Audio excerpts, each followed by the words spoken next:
అదరగొట్టే కారం రంగు రుచి ఆచి కారం పొడి.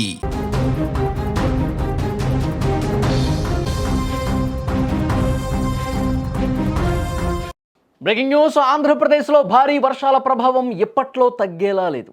ఇటీవల కురిసిన విస్తార వర్షాల వల్ల కలిగిన నష్టాల నుంచి ఇంకా పూర్తిగా తేరుకోకముందే మరోసారి భారీ వర్షాలు కురిసే అవకాశం ఉందని వాతావరణ శాఖ హెచ్చరిక జారీ చేసినటువంటి నేపథ్యంలో ఆందోళన కనిపిస్తోంది. నైరుతి బంగాళాఖాతంలో శ్రీలంక తీర సమీపంలో శనివారం ఒక అల్పపీడనం ఏర్పడగా దీనికి అనుసంధానంగా ఉపరితల ఆవర్తనం కూడా కొనసాగుతోంది. ఈ వాతావరణ వ్యవస్థల ప్రభావంతో బుధవారం వరకు తమిళనాడు, కేరళలో భారీ వర్షాలు పడే అవకాశం ఉంది. సోమ, మంగళవారంలో ఆంధ్రప్రదేశ్లో కూడా కొన్ని ప్రాంతాల్లో అక్కడక్కడ వర్షాలు కురుస్తాయని హెచ్చరించింది వాతావరణ శాఖ. ఇక సోమవారం రోజు పొట్టి శ్రీరాములు నెల్లూరు జిల్లా, అన్నమయ్య, తిరుపతి, అలాగే చిత్తూరు జిల్లాల్లో అక్కడక్కడ పిడుగులతో కూడిన మోస్తరు నుంచి భారీ వర్షాలు కురిసే అవకాశం ఉందని విపత్తు నిర్వహణ సంస్థ కూడా తెలిపింది.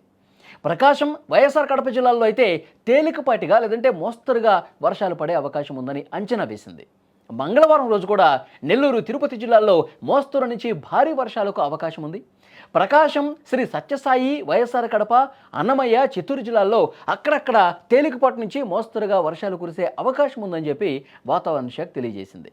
ఈ అల్పపీడన ప్రభావంతో దక్షిణ కోస్తా ప్రాంతాల్లో గంటకి 35 నుంచి 55 కిలోమీటర్ల వేగంతో గాలులు వీచే అవకాశం కూడా ఉందని అమరావతి వాతావరణ కేంద్రం హెచ్చరించింది.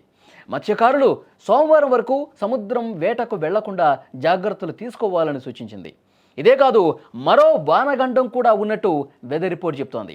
ఈ నెల 21వ తేదీ నాటికి ఆగ్నేయ బంగాళాఖాతంలో మరో అల్పపీడనం ఏర్పడే అవకాశం ఉందని వాతావరణ నిపుణులు అంచనా వేస్తున్నారు. దాని ప్రభావంతో 24 నుంచి 27 వరకు రాష్ట్రంలో అనేక ప్రాంతాల్లో మోస్తరు నుంచి భారీ వర్షాలు కురిసే అవకాశం ఉన్నట్టుగా సమాచారం వస్తుంది. గత నెలలో బీభత్సంగా కురిసినటువంటి వర్షాల వల్ల ఎంత ఇబ్బంది పడ్డందో తెలుసు. మోంతా తుఫాను ప్రభావం ఇప్పుడిప్పుడే జనాలు కోలుకుంటున్నారు. ఎందుకంటే చాలా వరకు లోతట్టు ప్రాంతాల్లో ప్రజలు ఇబ్బంది పడ్డారు. రోడ్లన్నీ కొట్టుకుపోయాయి, ఇళ్లలోకి వాటర్ వచ్చేసాయి. పూర్తిగా లోతట్టులో చాలా గ్రామాల్లో వాగులు, వంకలు పొంగి ప్రవహించి ఇబ్బంది పడ్డ పరిస్థితి ఉంది. ఆ ఎఫెక్టు తెలంగాణలో ఇటు ఖమ్మం కావచ్చు, వరంగల్ కావచ్చు, నల్గొండ కావచ్చు, ఈ ప్రాంతాల్లో పూర్తిగా మునిగిపోయిన పరిస్థితి ఉంది. చాలా ప్రాంతాలు తెలంగాణలో కూడా ఇప్పుడిప్పుడే కోలుకుంటున్నటువంటి సమయంలో ఆంధ్రప్రదేశ్లో మరికొన్ని రోజుల పాటు వర్షాలు ఉన్నాయి అని సమాచారం రావడంతో కొంత ఆందోళన కనిపిస్తోంది. ఇక రేపటి నుంచి ఆ తమిళనాడు, కేరళతో పాటు ఆంధ్రప్రదేశ్లో రాయలసీమ జిల్లాల్లో, అలాగే నెల్లూరు, ప్రకాశం ఈ జిల్లాల్లో కూడా వర్షాలు పడబోతున్నాయి. ఇంకొక ముఖ్యమైన విషయం, 21వ తారీఖున ఆగ్నేయ బంగాళాఖాతంలో అల్పపీడనం ఏర్పడుతుంది. ఆ అల్పపీడనం బలపడితే మాత్రం వాయుగుండంగా మారి రాష్ట్ర వ్యాప్తంగా కూడా వర్షపాతం ఎక్కువగా నమోదయ్యే అవకాశం ఉంది. తీర ప్రాంత జిల్లాలు మరొకసారి వణికిపోయే ప్రమాదం ఉందని చెప్పి వాతావరణ శాఖ హెచ్చరిస్తున్నటువంటి నేపథ్యంలో ఆందోళన ఎక్కువైనటువంటి పరిస్థితుంది. మరి 21వ తారీఖు నిజంగా అల్పపీడనం బలంగా తయారైతే మాత్రం ఇటు కృష్ణా కావచ్చు, గుంటూరు కావచ్చు, ప్రకాశం, ఎన్టీఆర్ జిల్లా, తర్వాత తిరుపతి, చిత్తూరు, ఇటు ఆ ప్రభావం తెలంగాణ జిల్లాల మీద కూడా బాగానే పడే అవకాశం కనిపిస్తోంది. మరి ఆ అల్పపీడనం ఎంత మేరకు వాయుగుండంగా మారుతుంది?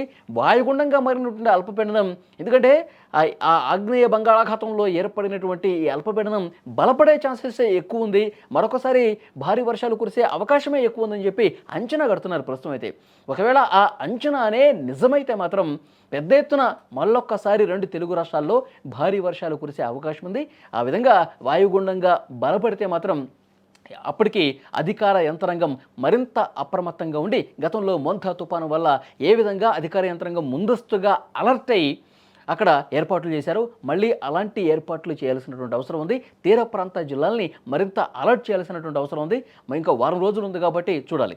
రేపటి నుంచి అయితే వర్షాలు అక్కడక్కడ మోస్తరు వర్షాలు కురిసే అవకాశం ఉందన్న సమాచారం మాత్రం వస్తోంది.